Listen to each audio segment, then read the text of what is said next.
Comment savoir s'il est plus rentable d'opérer à la hausse ou à la baisse actuellement? Où vont les marchés boursiers européens et américains au 28 janvier 2022 et quelles sont les opportunités intéressantes du moment, comme avec des titres ETNB, AXDX ou MGTA. Salut les traders malins, on va voir tout ça dans cette nouvelle vidéo d'extrait de suivi hebdo des marchés boursiers pour la 4e semaine de l'année 2022 qui a démarré donc le lundi 24 janvier et qui s'est terminé le vendredi 28 janvier. Juste avant, comme d'habitude, je vous invite à cliquer sur le bouton s'abonner pour pouvoir rejoindre les autres traders malins abonnés à Bourse Ensemble. Et puis en plus, pour vous aider à faire fructifier votre argent efficacement en bourse, même si vous avez très peu de capital de départ ou si vous avez très peu de temps disponible, je vous offre une solution personnalisée grâce à différentes formations express en ligne. Pour ça, il vous suffit de cliquer simplement sur le lien dans la description ou à la fin de cette vidéo. Alors, les marchés actions européens et américains cette semaine, pas évident de savoir dans quelle direction partir, à la hausse, à la baisse. En tout cas, on a eu une baisse en Europe et une hausse ou du surplace sur les marchés américains et au Royaume-Uni.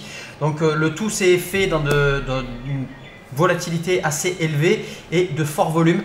Donc une baisse allant de moins 1,83% pour le DAX et donc l'Allemagne à une hausse de plus 0,77% pour le S&P 500 et les marchés américains. En hebdomadaire, ça continue de bouger un petit peu. Après le Nasdaq qui est passé de la zone verte à la zone orange, c'est-à-dire sans réelle tendance, c'était au tour du DAX cette fois-ci d'y passer aussi.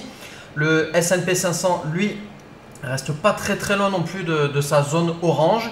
Et on a encore un petit peu de marge de manœuvre en hebdomadaire sur le CAC 40 et sur le FTSE 100 qui continue d'évoluer dans une tendance haussière de fond en zone verte. En journalier, vous voyez que la situation est beaucoup moins joyeuse. Les choses n'ont pas vraiment changé cette semaine comparé à la semaine dernière. Les US et le DAX sont toujours en zone rouge, c'est-à-dire en tendance baissière. Le CAC 40 maintenant est passé en zone orange, donc de la zone verte à la zone orange. Et le FTSE 100, lui, est retourné en zone verte après seulement une seule séance en zone orange. Donc une brève incursion en zone orange pour retourner en zone verte. Donc c'est vraiment le FTSE 100 qui sort le mieux son épingle du jeu actuellement avec le marché britannique. Les supports, je vous rappelle, les supports précédents avaient été enfoncés en début d'année de cette année 2022. On s'approche maintenant des supports suivants avec toujours beaucoup de nervosité, beaucoup de volatilité, beaucoup de volume, particulièrement sur les marchés américains. Donc on regarde tout ça plus en détail maintenant dans Pro Real Time. Alors le Nasdaq a fait du surplace cette semaine, je vais zoomer un petit peu plus. Voilà, hop, du quasi sur place cette semaine à une hausse de seulement 0,01%, donc autant dire rien du tout. Pourtant on a eu un petit corps bleu. Alors en fait ce qui s'est passé c'est qu'on a eu un gap baissier en début de semaine et puis ensuite on a eu une petite augmentation au final sur la semaine entière pour retomber plus ou moins sur le cours de clôture de vendredi il y a une semaine avec vous voyez une mèche haute et une mèche basse assez longue qui indique donc beaucoup de volatilité sur l'indice. Et de gros volumes aussi, vous voyez qu'on est largement au-dessus de la moyenne mobile et des bâtonnets de volume habituels. Donc ça fait maintenant 2 semaines qu'on est en zone orange, donc sans réelle tendance. On n'est plus clairement en tendance haussière, on n'est pas clairement en tendance baissière. On est entre deux eaux. Tout simplement parce qu'on est passé de la zone verte à la zone orange. Donc le premier support qui a sauté, c'était la semaine d'avant aux alentours des 14 180 points. On est maintenant sur le support suivant aux alentours des 13 000.10 sur lequel on est venu chatouiller ce support cette semaine pour repartir à la hausse. Donc ce deuxième support a joué son rôle pour maintenir les cours et permettre de rebondir un petit peu. Mais le comportement proche de ce support des 13 000.10 est extrêmement important et à suivre là dans la semaine qui vient. Je vais basculer en journalier pour vous montrer un peu plus ce qui s'est passé. Voilà. Et donc on a eu la grosse chute la semaine précédente et là cette semaine vous voyez qu'on a fait du surplace avec beaucoup d'hésitation, des séances haussières, des séances baissières avec pas mal de volume et beaucoup de volatilité pour au final faire du surplace. Donc on retrouve nos deux supports les uns après les autres. On est maintenant coincé entre ces deux là. Donc le support précédent joue maintenant un rôle de résistance pour nous empêcher de remonter au-dessus des 14 000.190. Et le support en dessous aux alentours des 13 000 points. Donc on va continuer d'évoluer là-dedans et il va être extrêmement important de savoir si on vient casser à la hausse, on sort par le haut, on va pouvoir repartir un peu plus sur des opportunités à la hausse ou au contraire des opportunités à la baisse si on vient casser encore le prochain support. En tout cas, techniquement, on est en zone rouge, donc c'est des opportunités à la baisse qu'il faut aller chercher. Le CAC 40 pour notre indice de référence sur les marchés européens, une baisse de moins 1,45%. Le CAC 40 qui continue de rester en zone verte, mais vous voyez qu'il se rapproche très dangereusement de sa moyenne mobile à 50 jours, donc réintégrer la zone orange qui va se situer au-dessous. On avait une zone de support oblique située aux alentours des 6900 points qui nous a plus ou moins retenu. Alors on a cette zone de support ici, puis cette zone de support horizontale aux alentours des 6680 points. On résiste, on tient tant bien que mal, mais par contre cette semaine, si on venait à casser cette zone de support, la prochaine zone de support sera ici aux alentours des 6385 points. Donc techniquement en hebdomadaire, on est en zone verte en tendance haussière. Si je bascule en journalier, hop, voilà. On voit le cafouillage au niveau de cette zone de support où on ne sait plus trop dans quel sens on va, avec une très forte baisse la séance de lundi et puis ensuite un peu un cafouillage sur le reste de la semaine.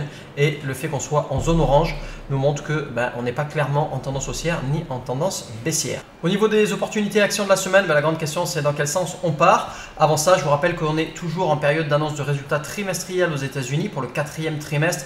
Ça a démarré grosso modo mi-janvier et ça terminera vers fin février grosso modo. Donc pensez à bien vérifier les dates d'annonce de résultats trimestriels pour pas vous faire prendre dans des montagnes russes juste avant une annonce de résultats. Voilà, donc ça fait plusieurs semaines que je vous dis au travers des vidéos de suivi hebdo qu'il faut être particulièrement prudent et sélectif ces dernières semaines. Ça reste toujours d'actualité, encore plus même je devrais dire avec ce qui vient de se passer cette semaine. Alors, est-ce qu'il faut actuellement opérer à la hausse ou est-ce qu'il faut plutôt opérer à la baisse ou même ne rien faire du tout parce que ça reste toujours une option aussi en bourse? En fait, la situation, elle est pas si compliquée que ça. Premièrement, s'il y a un rebond sur les supports et qu'on retourne au moins en zone orange, c'est-à-dire sans réelle tendance, dans ces cas-là, on peut s'intéresser de nouveau aux opportunités à la hausse. Et à l'inverse, si on enfonce les supports et si on continue d'enfoncer les supports, parce qu'on en a déjà enfoncé plusieurs, si on enfonce encore un support et qu'on plonge encore plus en zone rouge, dans ces cas-là, il n'y a pas d'ambiguïté non plus. On va continuer avec les opportunités à la baisse. La troisième option qui est éventuellement possible, c'est de rien faire. Et de ne pas opérer ni à la hausse ni à la baisse. Ce genre de solution, ça a du sens pour les personnes qui ont ou bien pas les bons outils ou alors qui n'ont pas les bonnes techniques à disposition ou alors qui ne savent pas opérer à la baisse avec par exemple la vente à découvert. Pour les membres de GEBS et l'accompagnement d'élite, normalement ça a rarement du sens puisque vous avez tous les outils en main pour pouvoir être quasiment tout le temps opérationnel, peu importe l'état des marchés, peu importe la direction et peu importe le comportement du marché avec les différentes techniques justement. Donc vous avez pu constater, notamment avec nos screeners pour détecter les opportunités à la hausse ou à la baisse, les opportunités à la hausse sont très rares ces derniers temps et les quelques-unes qui ont pu être retournées par nos outils, elles luttent particulièrement pour rester dans le même sens ou même pire pour ne pas chuter avec le reste du marché. En revanche, pour les opportunités à la baisse récentes, ces opportunités-là et celles que j'ai couvertes lors des derniers suivis hebdo, ces opportunités-là continuent de très bien se comporter sur les marchés américains particulièrement. Donc dans cette vidéo de suivi hebdo, on va bien sûr se concentrer sur les opportunités à la baisse vu la situation courante des marchés, mais je vais quand même vous montrer quelques opportunités à la hausse pour vous montrer un petit peu le problème qu'il y a d'aller chercher des opportunités à la hausse, les rares opportunités à la hausse en ce moment. Donc on commence avec des opportunités à la hausse rapidement pour vous montrer un petit peu les rares opportunités qui ont été retournées par nos screeners à la hausse puisque c'est vraiment pas dans le sens dans lequel il faut s'orienter actuellement. Mais il y a quand même certaines entreprises qui arrivent à résister à la baisse généralisée des marchés. Voilà, typiquement le titre BCBP sur le Nasdaq avec deux beaux signaux de hausse exponentielle cette semaine. Ce genre de configuration aurait été très bien dans un autre contexte, dans un autre marché. Belle configuration, si ce n'est un petit peu de volatilité. Mais ce genre de comportement fait qu'avec les marchés qui sont extrêmement lourds actuellement, beaucoup de volatilité et le fait que les marchés ont tendance à tirer vers le bas, puisqu'on est en zone orange ou en zone rouge sur nos marchés de référence, ce genre de pépites va avoir du mal à continuer à sortir son épingle du jeu et a de très fortes probabilités d'être tiré vers le bas. Mais dans un autre contexte, dans un autre marché, ça aurait été une belle opportunité à la hausse. Pareil avec le titre FNWB sur le Nasdaq, beau signal de hausse exponentielle. Très belle configuration. Dans un autre contexte, ça aurait été bien. Là, ce genre de configuration va avoir énormément de mal à résister. Un exemple justement avec le titre LLNW sur le Nasdaq et un petit peu plus de recul. Voilà, une opportunité qui était correcte à la clôture du vendredi 21 janvier et qui peine depuis avec la lourdeur des marchés et le poids vers le bas. Donc c'est beaucoup plus à la baisse qu'il faut aller chercher des opportunités avec comme par exemple le titre AXDX sur le Nasdaq. Différents signaux de baisse exponentielle qui nous ont été retournés cette semaine. On en a eu 3. Un titre qui est bien enfoncé en zone rouge, qui fait que chuter et qui continue sa chute. Donc le premier signal cette semaine, c'était le mardi 25 janvier. Tout est bon là-dedans, hein. On a une belle zone rouge, on a une belle patrouille de France qui s'élargit, donc des 4 moyennes mobiles qui plongent et qui s'élargissent de plus en plus pour montrer une accélération du mouvement de baisse. On est même venu rebondir sur la moyenne mobile à 14 jours en repartant de plus belle à la baisse.